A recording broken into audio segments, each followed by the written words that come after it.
Thomas at Creative Mornings is that we actually have a musician here to kick us off with a live song to kind of set the mood and fit the theme of our program.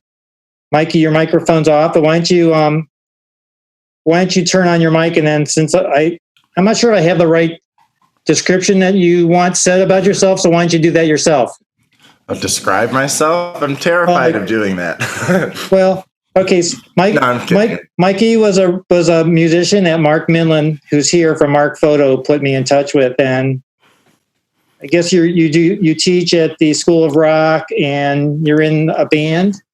Yeah, I have a band. We're called Apostle Jones. I saw someone mention Waterloo. We just played Bright Winter, a bunch of the festivals around Cleveland here. Just put out a live album that we did right before quarantine happened. So yeah, I'm just kind of over here, sitting here, trying to figure out my processes for life a little bit. But it's great to be here. Thank you. So I really appreciate you hanging out with us, and I'd like to see how I'm looking very forward to your song. Okay. Well, it was a good suggestion, so thank you. And actually, the more I'm kind of doing a little breakout session too, the meaning behind the song sort of resonated a little bit more. So I see what you were thinking, Spike. I see it, man. You're going to hear a little bit more about what I'm thinking after you're done. All right. Let me just test the piano and voice level real quick. So give me a okay if it's okay. Hear that okay? I can.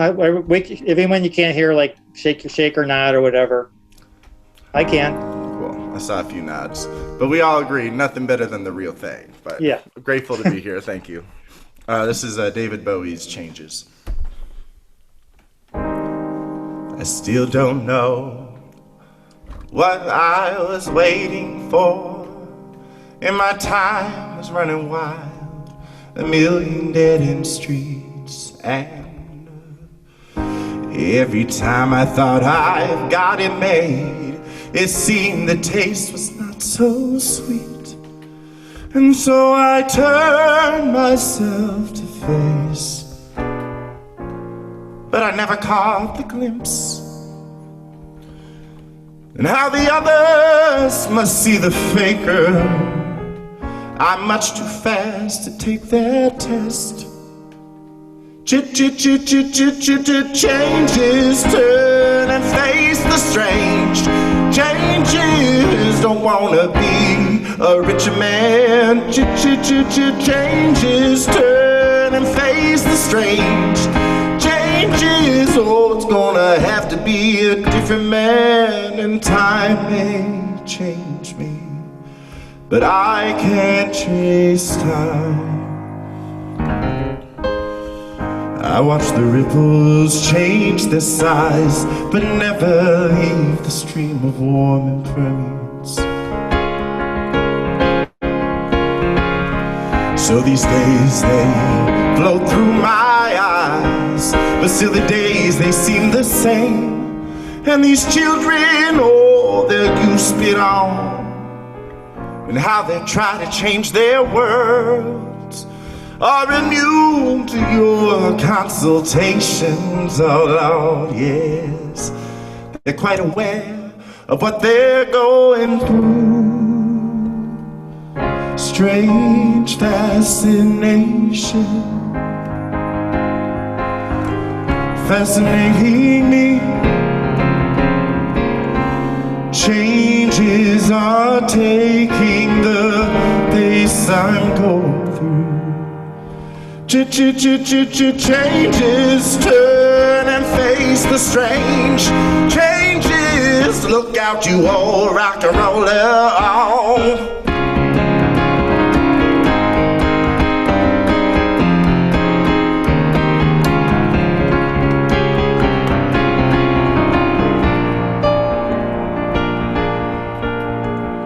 And time may change me, but I can't trace time. Time may change me, but I can't trace time.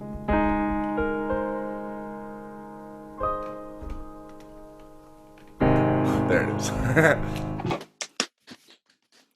Thank you. That was great. I saw a lot of smiles, and Christine was dancing pretty good. So thank you very much, Mikey. That was excellent. My pleasure. Thank you. So I hope you'll stick around for the program, or we'll be doing breakout rooms at the end for people that want to talk, but that's up to you. But if you want to hear, I actually have something I want to say. So I don't normally I just don't stand in formality and I go right to the program, but I kind of wanted to say, say something about the topic for tonight. So I have prepared something that I took some time to write and share with everyone. So thank you for Mikey. We really appreciate that. So I want to say we're getting close to what you've been patiently waiting for. I normally go right to the program, but as we face this strange time, I'm motivated to explain my intent for the topic of as evolving as artists. So please indulge me for a few minutes. I actually sing changes in my head when I'm having a conversation with an artist that's resisting change. It could be something like they need a different computer, a software subscription, or any number of painful changes. I actually have done that before, and as a last-ditch effort, I've actually been known to sing the chorus out loud. Usually, that just results in painful and confused expressions, so it doesn't really work. But I do it anyways because Changes is also kind of a protest song, so that's my kind of protest. Changes is also an amazing song because it's from Bowie's first album, and it kind of predicted the career of an artist who reinvented himself many times. Bowie evolved from Ziggy Stardust to Major Tom, to a pop star, to a painter, to a movie star, and a fashion icon. And he had many musical styles along the way. He was sometimes way ahead of his audience, and they would catch up eventually. He was even early to streaming music, and he was savvy in business, where he was the first musician to securitize his back catalog. So I think we as artists can learn from David Bowie as an example. Now, each of us have seen changes in the arts since whenever we jumped into the art stream. Those of you that are as seasoned as I am will remember the 80s with dedicated typesetting, specialized artist studios, and paste up. Those graphic means evolved into desktop publishing with PageMaker, Beige Max, and even the Apple LaserWriter. That's when the art started fascinating me, and that's when CDPUG was created. And we've also seen the iron age of the printing press give way to the online world of web design, social media, inbound marketing, mobile devices, social media. I think I said that already. And a shrinking world and shrinking attention spans. Change is already here, but growing will be augmented reality, virtual reality, and if Bill Cohen Corrali gets his wish, 3D might finally become mainstream. Our most recent change is figuring out how to create and enjoy art in this period of shelter in place, remote meetings, social distancing, and where masking isn't something you do mostly in Photoshop. The German painter Gerhard Richter has expressed that art is the highest form of hope. I agree, and hope that we can use our art to heal the world.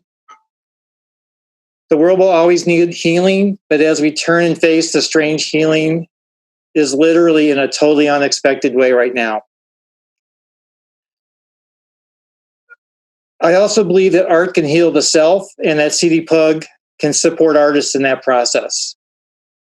That is why I do what I do for Team Spike, and that is what I do when I'm doing the programming for CDPUG. So please come back next month for the May showcase, and please contact me to get on the list to tell us your story. I hope that tonight's panel discussion will motivate each of you to evolve your art in whatever way your muse might take you. And let me finally introduce you to our panel of evolving artists and healers. So let's go ahead and get started. So our panel for tonight is going to be short one person. Lisa Griffiths has a serious illness in the family and will not be able to join us tonight. So the current panelists get to talk a lot more. I'm sure they'll be happy about that. So I'd like to at least let me go to the right page here. And I'm just going to do a brief introduction of the evolution of the artist. Lisa Griffiths, who can't be here, is a former photo editor and now the owner of a new business, Rescue Your Photos. I'll try to talk about her and represent a few things she's doing during the evening. And she was reluctant to do a whole evening, which is what I wanted her to do. So now maybe I can pressure her to do that. Lisa Gruber-Gebbe, I can't see you, Lisa, right now. It's covered, but go ahead and wave. Former graphic designer and now a web designer for over 10 years and business owner of Orange Wall Creative. Karen Jewel-Kett, retired graphic designer and now a studio painter, instructor and owner of First Hand Studio. And then you should wave to Karen. And then Sue Nelson, owner of the Job Search Center. So let's go in order. So Lisa Gruber-Gebbe, why don't you give us an introduction to yourself? All right, let me unmute your mic for you. Go ahead. Can you hear me? Yep, I can. Hi, thanks for joining us tonight. I'm Lisa Gruber-Gebbe. I am creative director and principal of Orange Wall Creative, but the name doesn't mean anything because I keep changing my life. It was Gruber Design for 20 years. I am involved as a business owner with web development, corporate identity, brand design, and integration with all of the media to kind of help my client really promote their business. So I love what I do. And it's funny that Spike would ask me to work on this panel because there's just been a lot of changes, technology and vision, and you're right, just how global our world is now. So it's a pleasure to be here. I've always, the reason I invited Lisa is I've admired that she got into, she was a print designer from CIA that adopted the web early. She was sort of a visionary about that. And I think, made the effort to make the change. And I respect that. So let's see, Karen, why don't you go next? Hi, everybody. Spike, did you want me to share my screen? Why don't you do the, if you want, I guess if you want to, does what you're showing fit into with your biography and what you want to tell people about yourself? Yeah. Yeah, so go ahead and do that. Okay. I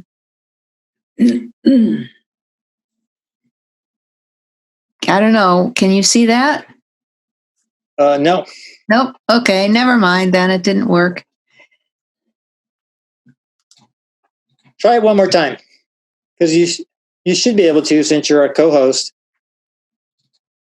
How about that? Okay. Yep, that worked. Okay.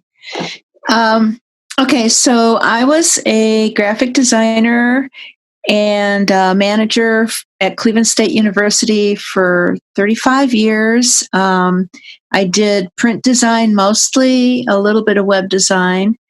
And I retired in 2012, and seems like forever ago. And now I've got my own studio in the Screw Factory in Lakewood, and I do painting now. It was a very strange transition. It wasn't what I expected. So when you were singing about changes, it's true. You can change. So I'm excited to talk about how I made that transition. All right. Thank you, Karen. All right, Sue, you're next. Oh, your microphone. Let me turn your microphone on for you. Got it. Okay, go ahead. Got it. Thank you. Oh, I'm so delighted to be here with you all. Artists are like my favorite people in the world. Although I have to tell you, Mikey, musicians are like such a close second, you wouldn't believe it. So I'm really pleased. I have certainly been a career changer myself. I actually was 40 when I got my undergrad degree. and started into outplacement and career advising, and then ended up doing strategic planning and performance improvement and HR consulting. And then a couple of years ago, I was like, my real love is the whole job search and midlife people. And so that's what I'm doing. I founded the Job Search Center. And so now I am an entrepreneur as well as a job search coach. Okay, and then Lisa Griffiths, we were going to have a problem with all the Lisa G's. She actually was a photojournalist. She worked at the Plain Dealer, and she started a business called Rescue Your Photos. And she's basically going to be helping people organize their digital photos and then all the actual print photographs that they have laying around the house in big boxes. And her website looks beautiful. And she was actually, when I saw what she was doing and how she's redirecting her graphic design into a specialty, she actually went and got training in whatever the credentials are for organizing photos. That's kind of helped me put the idea together for the program. I really wanted to have a variety of artists, and I thought Sue Nelson would be a great fit as a career advisor. So I guess let's start with Karen. Tell us about your transition and like what happened that you, how it went, like what went the way you expected and what went what was different. Well, I kind of hadn't quite planned on retiring as early as I did, but the way things worked out, I did, even though I had been at Cleveland State for 35 years. I still felt like I was a graphic designer to the heart, to the core, I guess. So when I retired, I thought for sure I would do freelance work. And then I realized that I just wasn't interested. It was like I've had this really weird feeling of like, been there, done that. It's like, how many more brochures can I do? I was passionate about graphic design.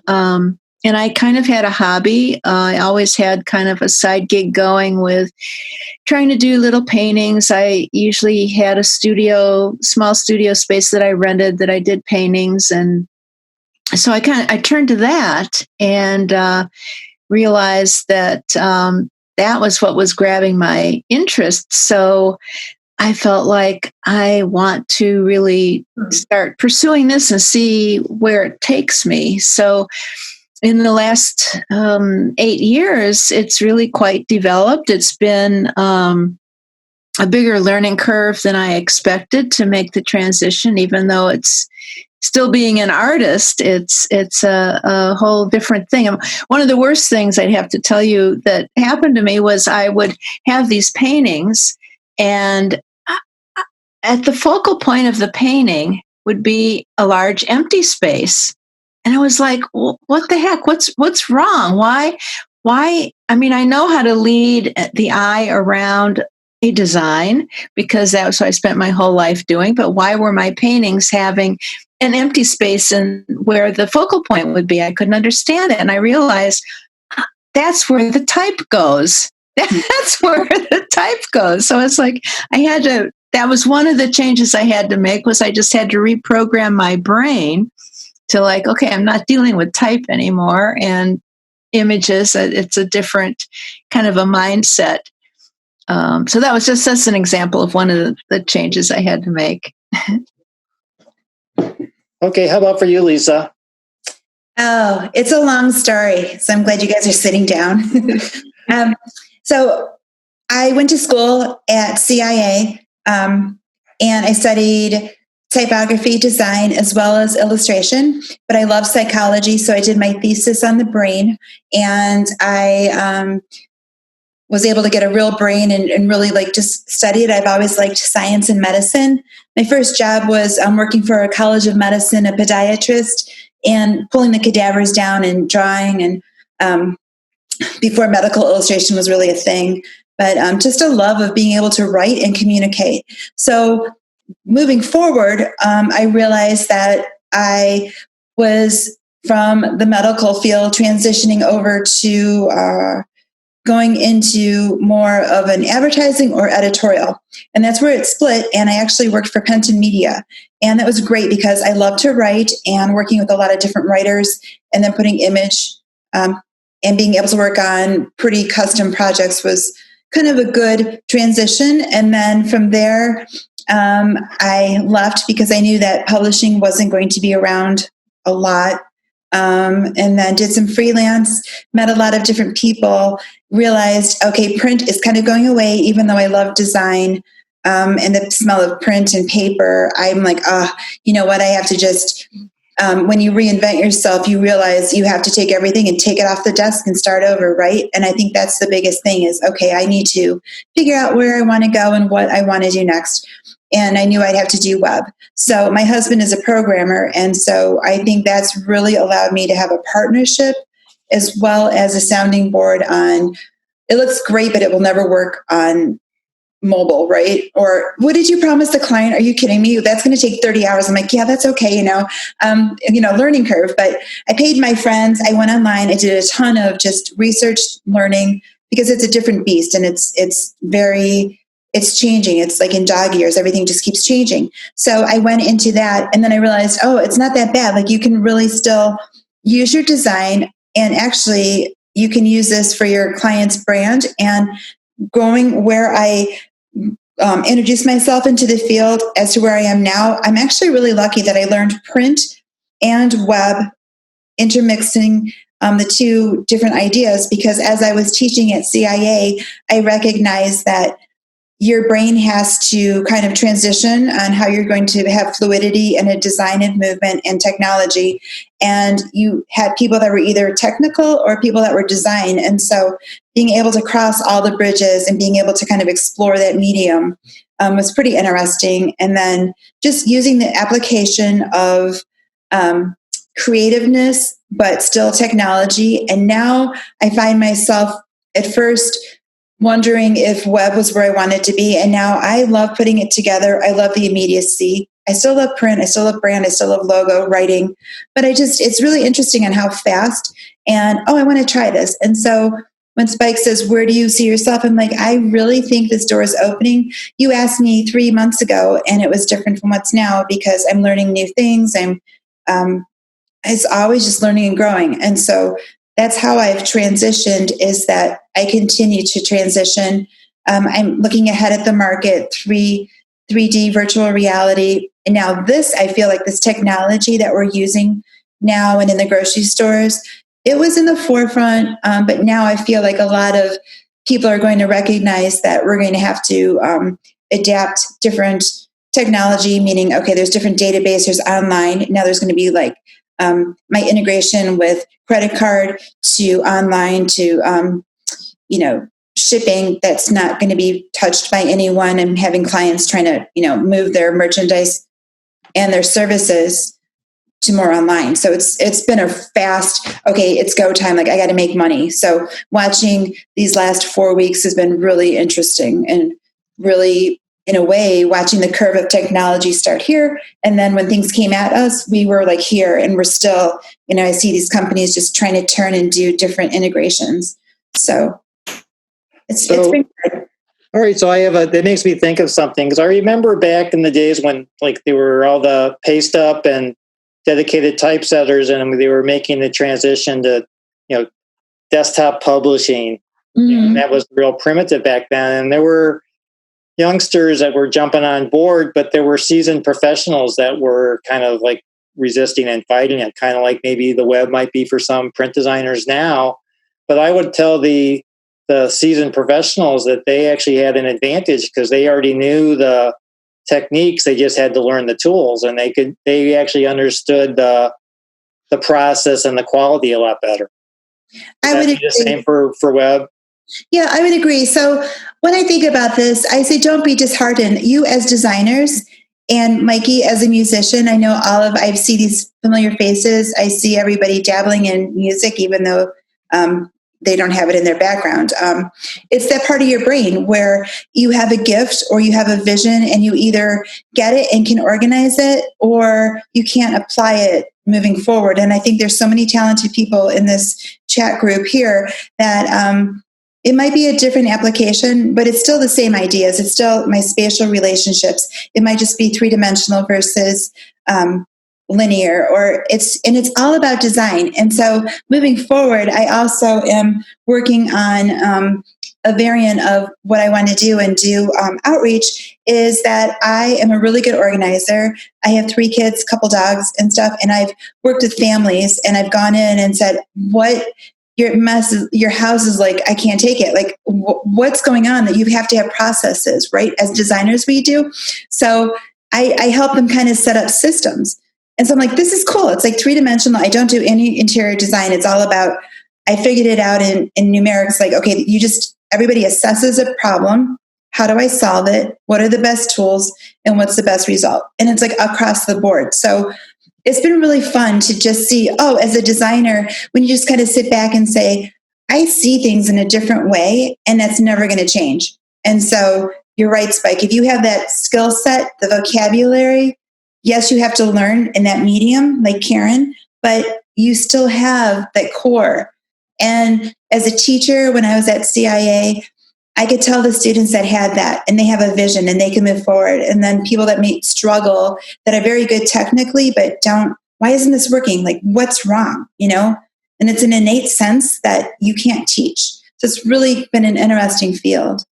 Okay, let me ask Sue Nelson. You want to comment and you want to say something about for yourself, Sue? Well, everything that both Karen and Lisa are saying certainly resonates with me. I think what I'm so impressed with is that they seem to have an ability that their timing is so good that a change was coming. They had a desire, or they did a little grieving and then had a desire, and that was matched somewhere in the marketplace. They were able to bridge to people somewhere out in the community who also wanted what their heart wanted to do. When you say that your heart bridge, that's one of the reasons why I want to go into people's homes, because as a designer, I find myself less and less meeting with my clients. 2 years ago, I would go into meeting rooms and sit with people and literally with the presidents of companies for 3-4 hours. No one can afford that kind of time with me anymore. I respect that, and it's all digital. And I really kind of miss that engagement and that emotion that you're not going to get when you have like even FaceTime online. And so I think that's where that is a part, and it'll kind of satisfy that integration, that psychology, that in solving things. But then I come back to, I'm okay. I'm going to get into my work for 5 to 10 hours because I've already had that stimulus. So it's kind of interesting in how my brain is working as well.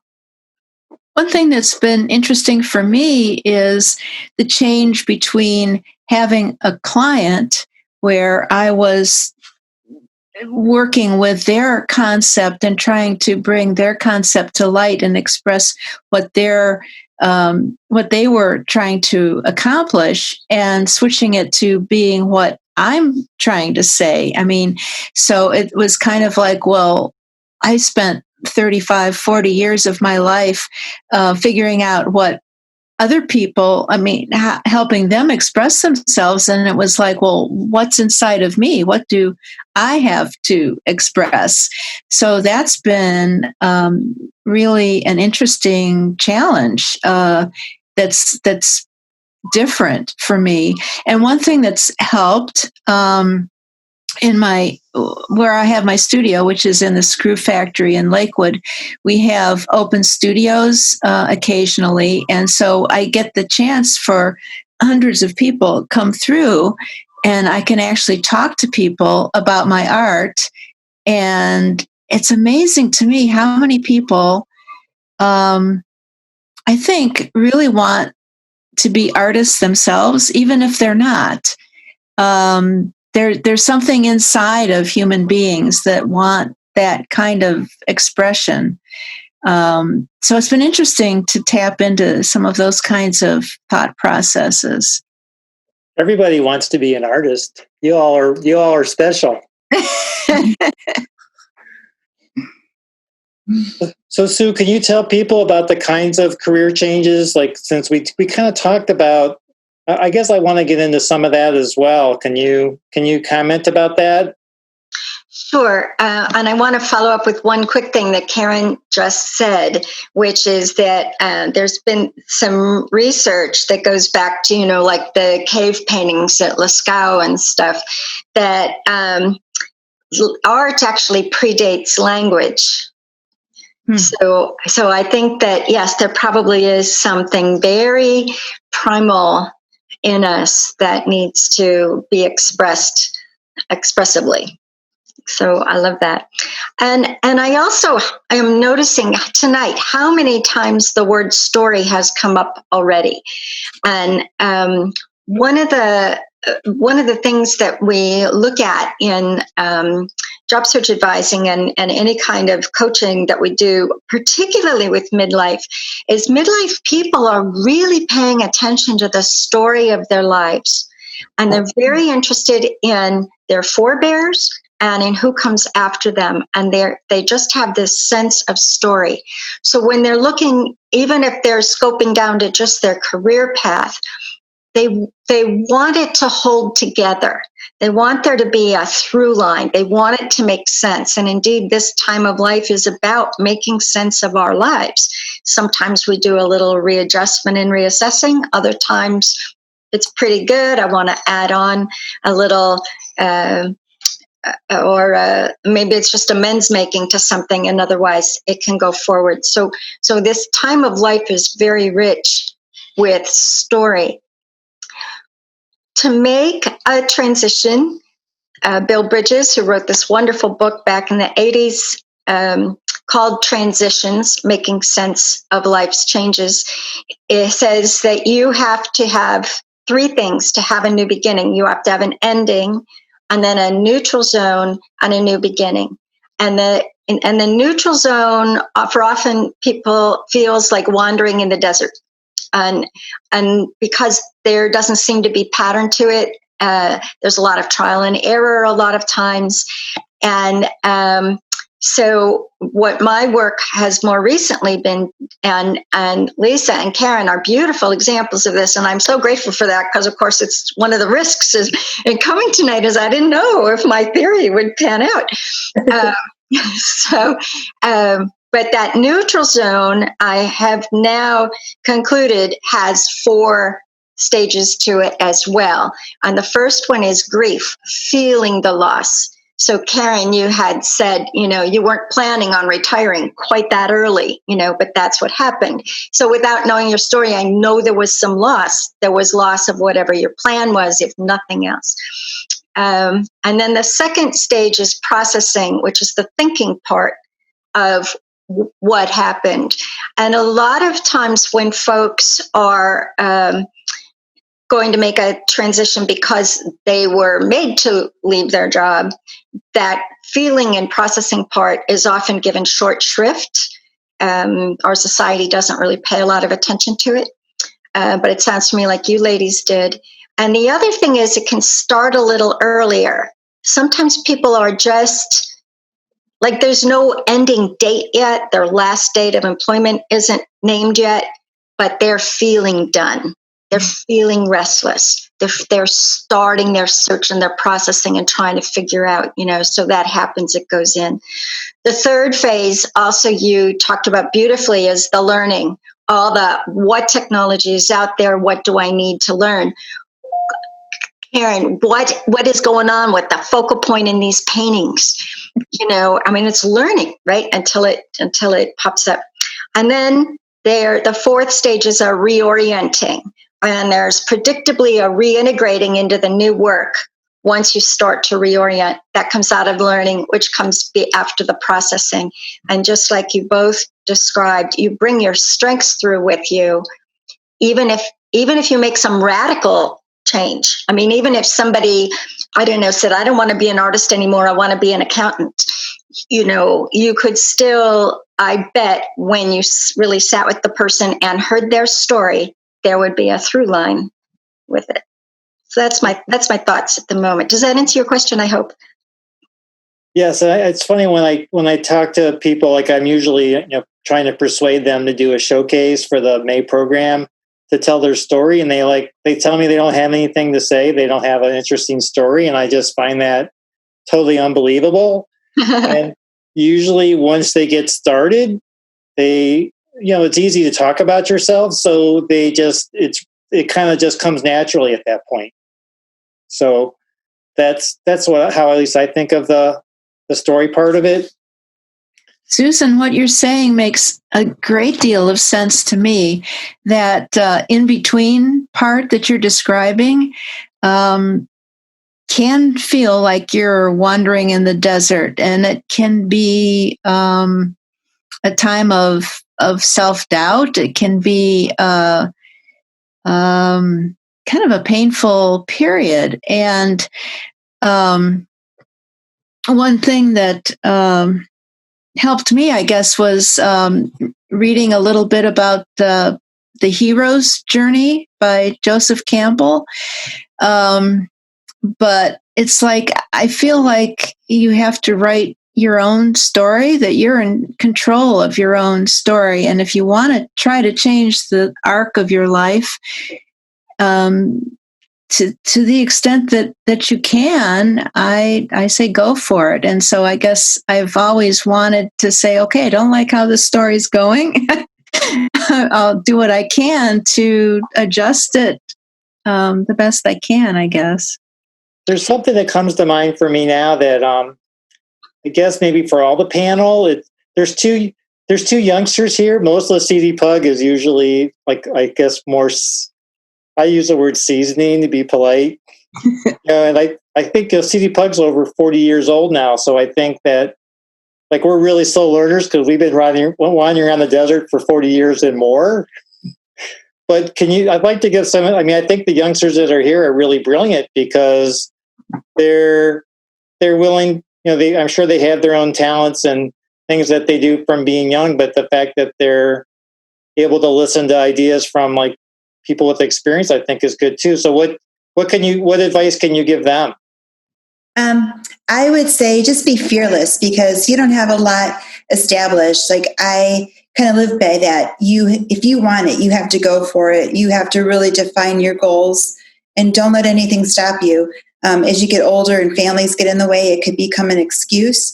And so I feel like you just have to kind of every once in a while, as you're going down your life path, kind of sit back and say, is this the direction? Kind of like what Susan mentioned, a reevaluation. And I don't think a lot of people really spend time reevaluating and saying, I like to do this, but really, is this going to, bring me joy or income in the next year? Do I need to transition? So I think just really keeping an eye aside from your phones and being head down, you need to look out and just take some time and literally clear your head. And Susan, that key point of saying, hey,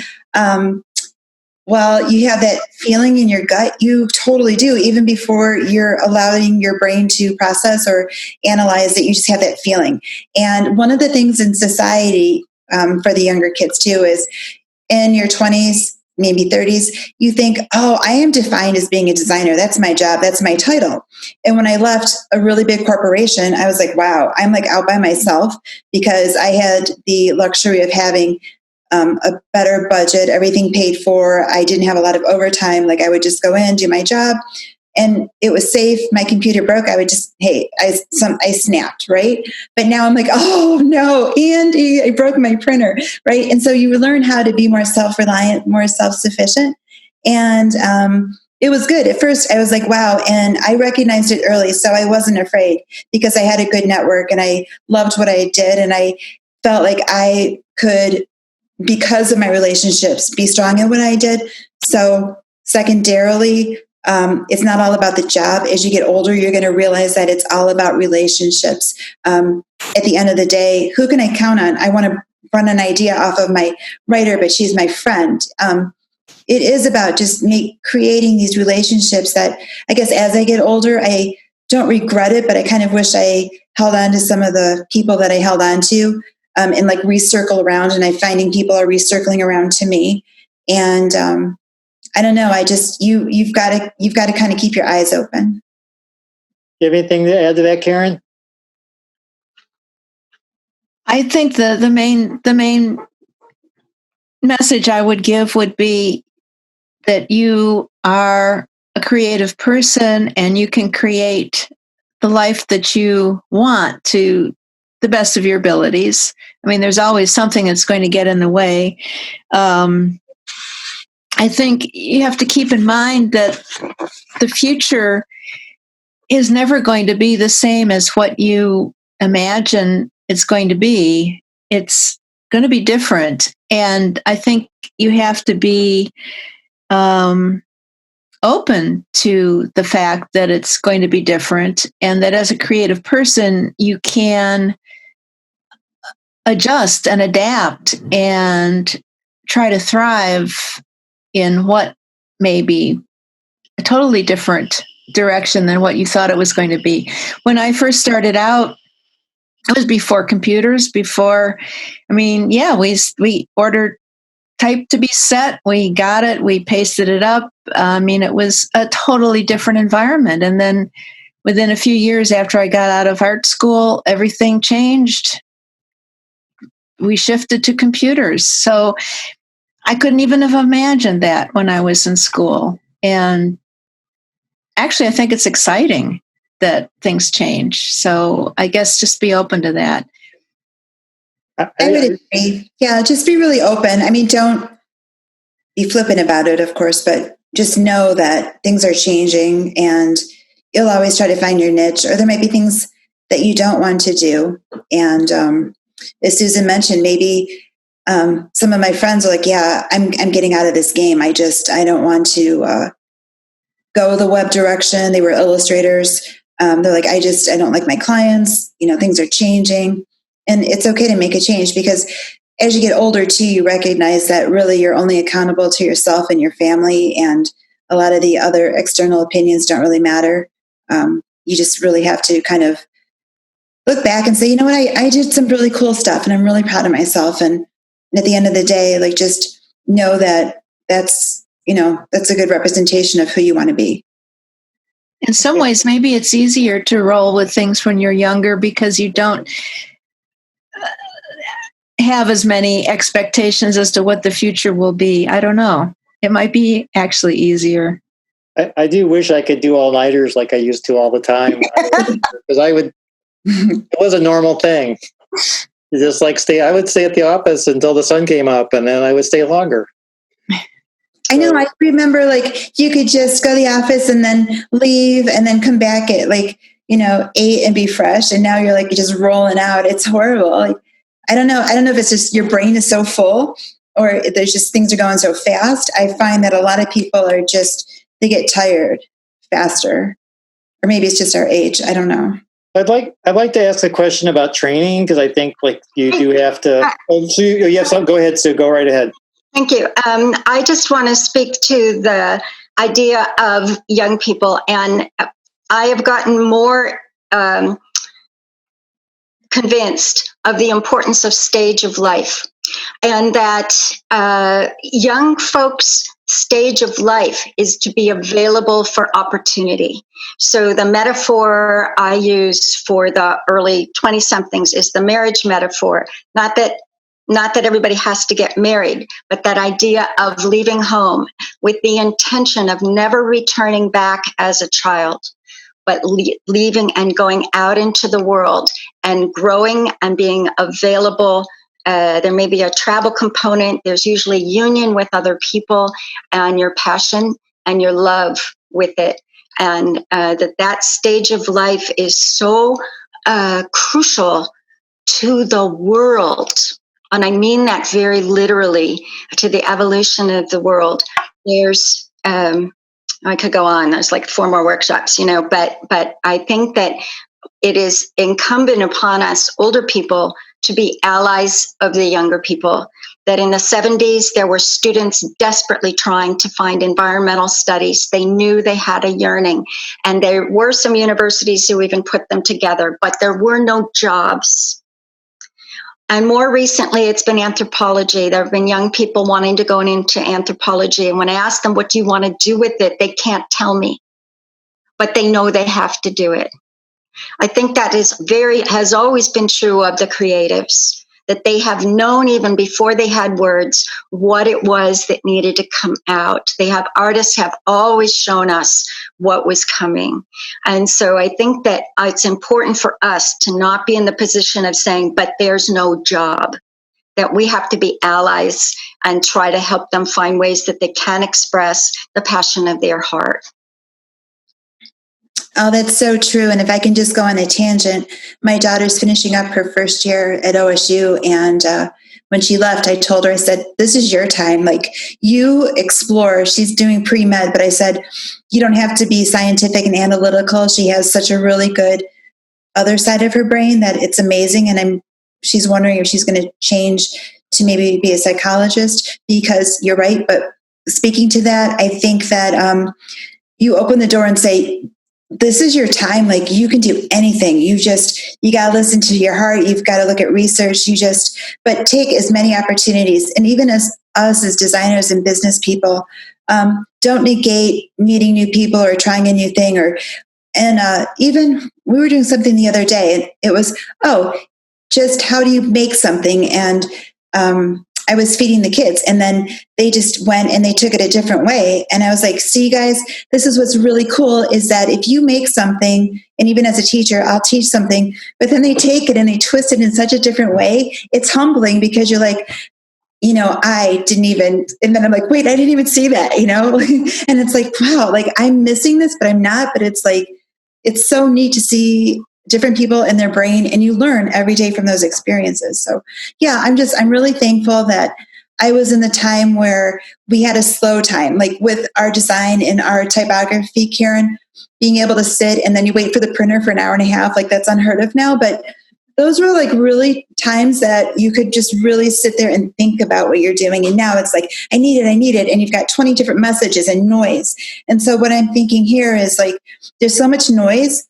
I'm going to compartmentalize it, and then I'm going to focus on the exact thing that I want to say, and that's going to be the core that's going to boom back, expand things out. So, just really being careful and cognizant, and even with internal or international travel that my daughter's been exposed to, not going, but having students come in, that was unheard of when we went to school. They're just so much more open. Mm-hmm. Ideas and culture. Yeah. So Sue, can you comment about aptitude tests? Because I know you and I talked about that, and I know you need to follow your heart and your passion, but you also want to you might want to have some kind of metrics to kind of know what you're really good at the same time. Like, so what's out there for people, I guess it could be at any age, that are thinking of changing, but not sure what they want to change to, whether it's a different form of art or something different. Completely. I think aptitude tests can be really helpful. Oftentimes people can do so many things that to say yes to this handful of things means they have to say no to like everything else. And it's a painful choice. I call it the affliction of the bright. So when somebody really has so many ways they could go, and also so many pressures, they still have to make some money. They still have to support their family. They still have to plan for their retirement. They still have to get home at the end of the day because they've got whatever the pressures are. And so in that situation, I think aptitude tests are really important. There are tests online for people, those who are closer to their school age. Their career services centers and their student services have a lot of assessment tools. And the libraries, when they get back online, have a lot of tools as well. There's a couple different kinds of assessments. Some are more personality and strengths, like personal traits kind. And then there's others that measure more, do you have mechanical skill? Do you have spatial orientations, like skills, kind of skills. So I think a combination of those can really help a person be able to say yes when they want to say yes to what makes sense, and to be able to say, oh, even though I think this music career is really cool and I would love to do it, I'm tone deaf. And so I need to do something maybe around music production, but I'm not going to be a paid musician and make my living off of it. Does that make sense? Like, you could still be around music, you can still enjoy it, But to say I'm going to put a stake in the ground and make my living as a musician when you're tone deaf is something you couldn't do. So you have to have temperament. You have to have the stick-to-itiveness of whatever the work is. You have to be able to physically do whatever it is. I am never going to be a basketball player. I'm 5'2". Not going to happen, right? So some people can't sit long. Some people can only sit long. I mean, there's some people have to be with other people. Some people need quantities of time on their own. So all of those things make up a person and can help them choose which things to enjoy, which things to dabble in, and which things to make a living on. Does that apply for people retiring too, or is at that point they kind of know what they want, or how does that? It absolutely does. It absolutely does. Many times they know already. Many times I remember working with a woman who had been a bookkeeper a whole career, and she was finally laid off. And I did this assessment with her, and I said, "Oh, you're a bookkeeper?" And she said, "No, I'm not. I'm a dancer." And I'm like, "No, it says right here, you're a bookkeeper." And it turned out that she was a single mom early on in a time when women didn't have a lot of options. And she was able to get a bookkeeping job that made enough that she could support herself and her children on. But she really was a dancer. Oh. All right, Lisa, you have something to say to that? No, I would be here forever. So what's your next comment? I guess I wanted to talk about like what path you had to do to get where you are for all of you. I know obviously training is important for anything. And so I know each of you had things that you did. I guess maybe Sue did too, but why don't you start with that, Karen, and at least tell what you had to do from get point A to point B, or maybe A, B to C to D, or however your path was. A to Z to W to T to bouncing around trying to figure things out. Well, I realized that from my graphic design work, I had a good sense of color and how to arrange a painting, but I sure could not master the medium. I mean, I was used to working on a computer all day, and all of a sudden, here I am trying to paint with physical materials and trying to figure out how to make that work. So I realized I needed to basically go back to school in some sense. So I took a lot of classes, both in person and online. And in my sheet that I handed out, or that I gave to Henry, I have some online classes, resources that I found very helpful. Those will be in the chat in a minute if they're not already there. Okay. I realized that I just needed to be able to put up with producing crummy art, which I was not used to. I was used to having more predictable results, and it was very frustrating to feel like I was going back to not grade school again, but I mean, I was going back to a point of less mastery. I do have something I could share. Let me see. Can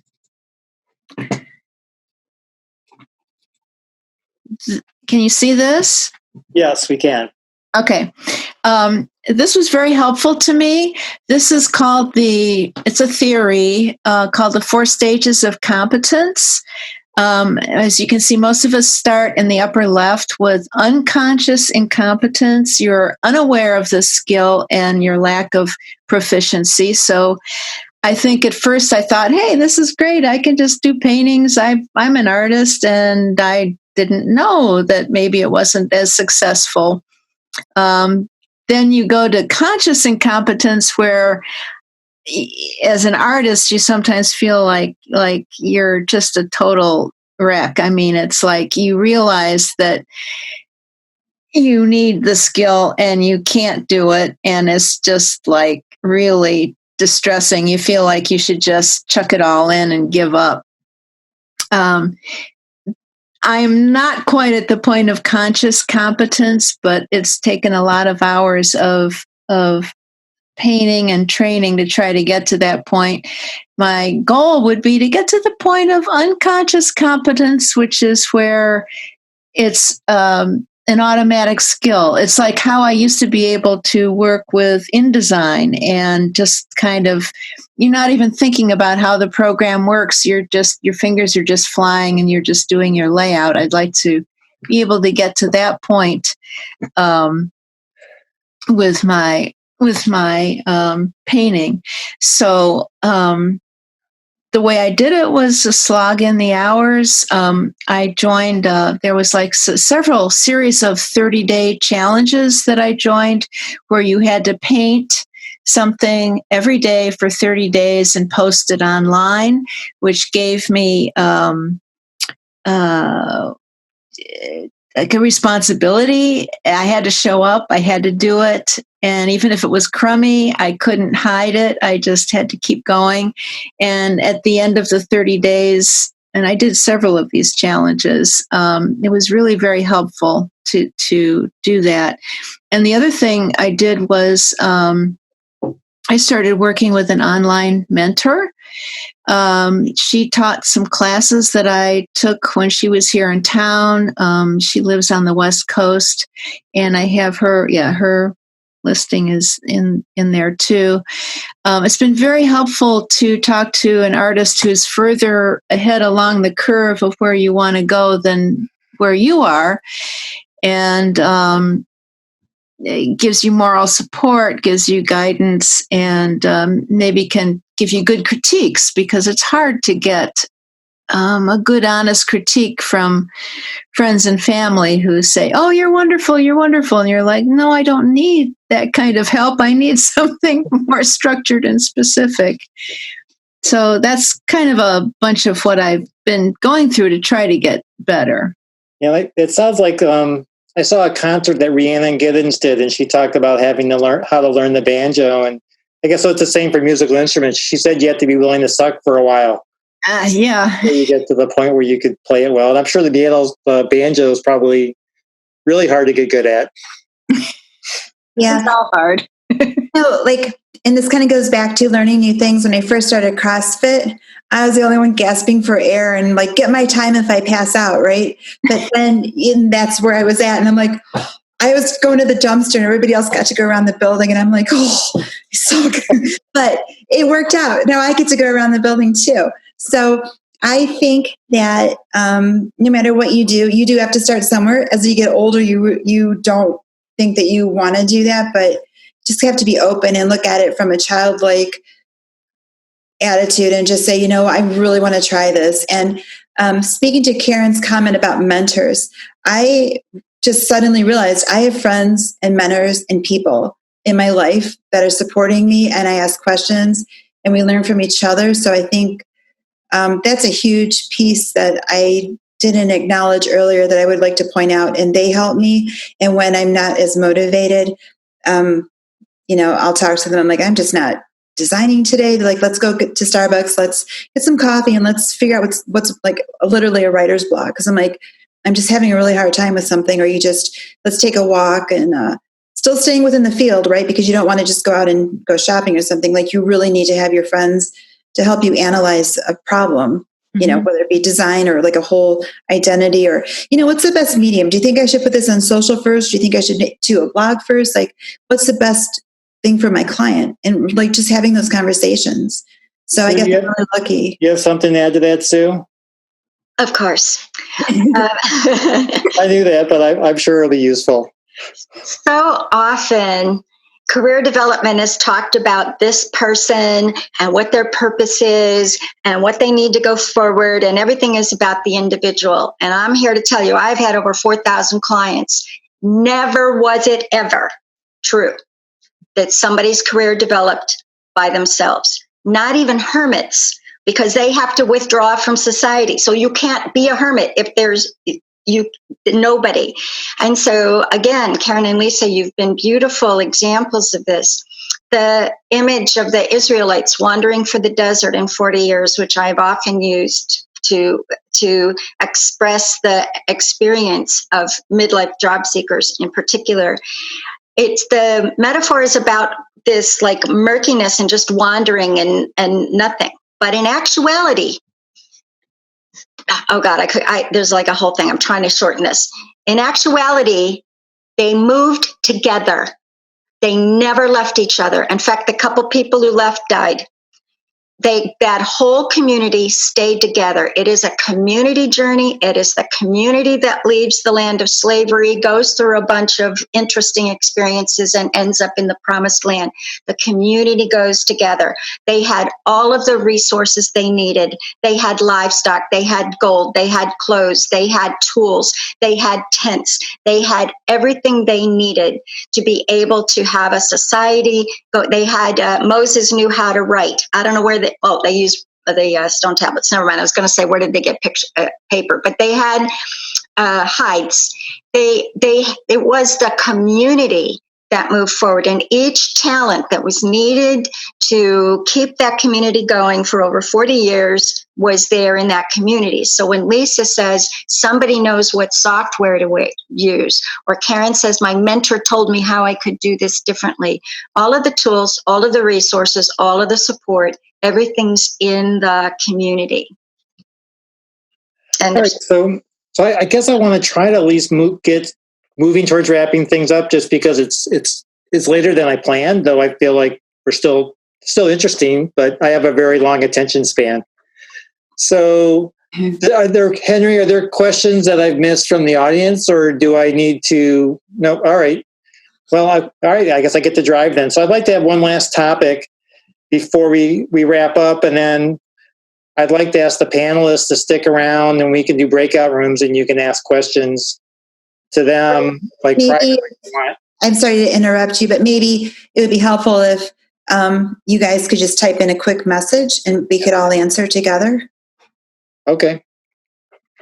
So I guess I want to talk. So let me do. While you're doing that, let me just ask a question while they're doing that.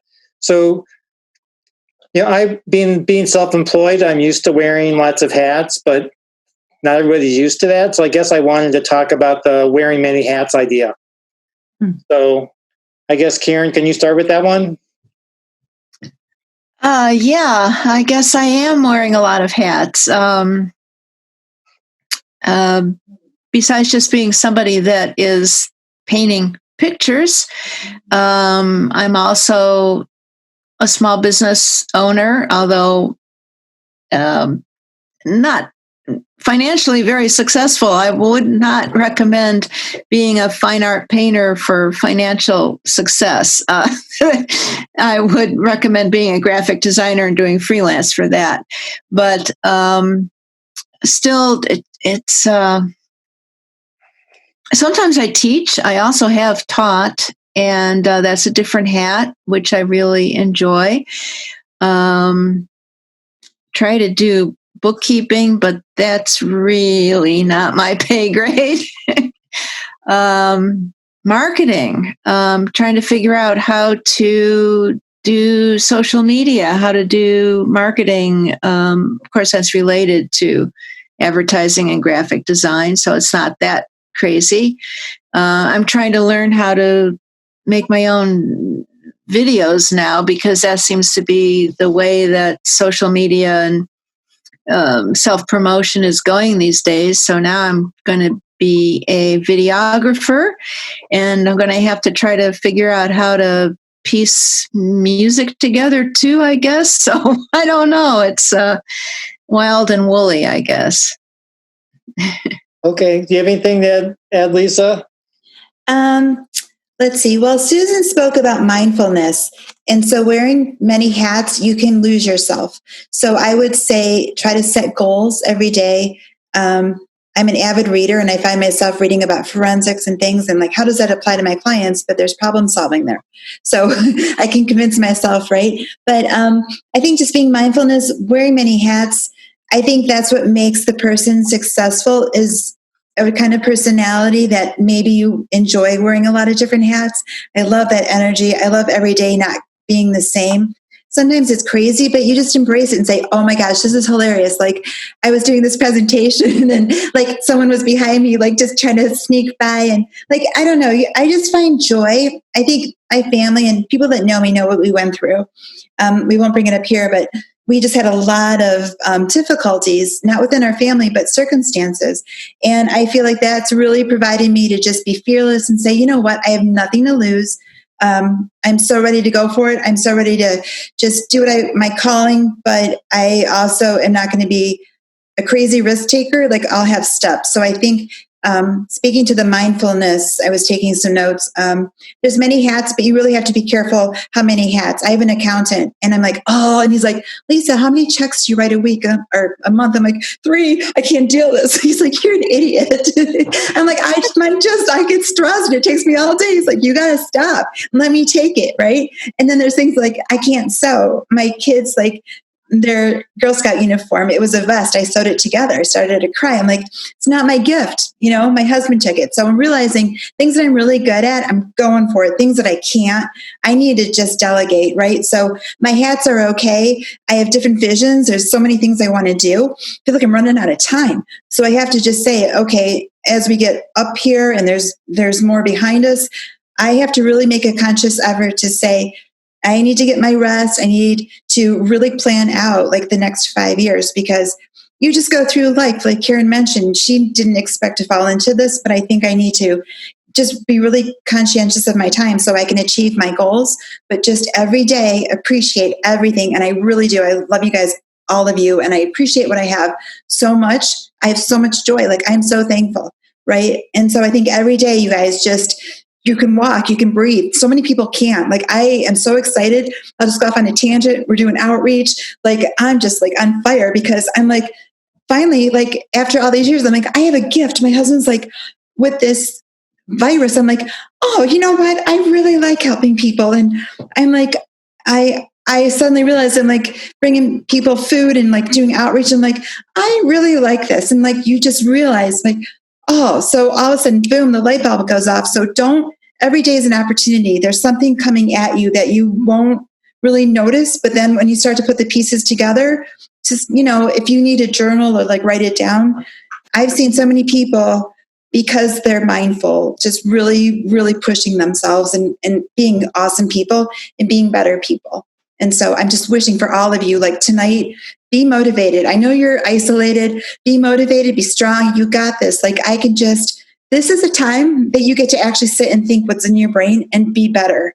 So that's all I have to say. Like, I'm excited for this future. Okay. I was going to ask a question, but I think that was Sarah wanted to know about inspiration, but then I'd like to wrap up, I think. Oh, on that gift, if I could. Yes. There's actual research that says there are 3 things needed, 3 talents. Speaking of aptitude tests, there are 3 talents that are needed to have a company, even a tiny little business. One is whatever the product or service is, somebody who can make that. The second one is to market and sell it. And the third one is to keep the books. And the research also shows that nobody ever has had all 3 of those talents. So if you don't have all 3 talents, it doesn't mean that you can't have a business, but you have to do what Karen and Lisa just suggested, is find somebody else who will sell for you or somebody else who will keep your books. And other people will say, you know, I can do my accounting and my art, but I can't do the marketing. So they might choose to go into a small agency where they help with some of the billing and do their art, but somebody else does the marketing, for instance. So once you know what 1 or 2 you have of those 3 things, you can choose the kind of organization that works best for you. Okay. So let's wrap up with the question about inspiration, and then we can wrap up our evening. So Sarah asked that, but there were other contributions too. Is there anything that you would want to say about that? What was the question? Oh, where do you get the most inspiration? Yes. I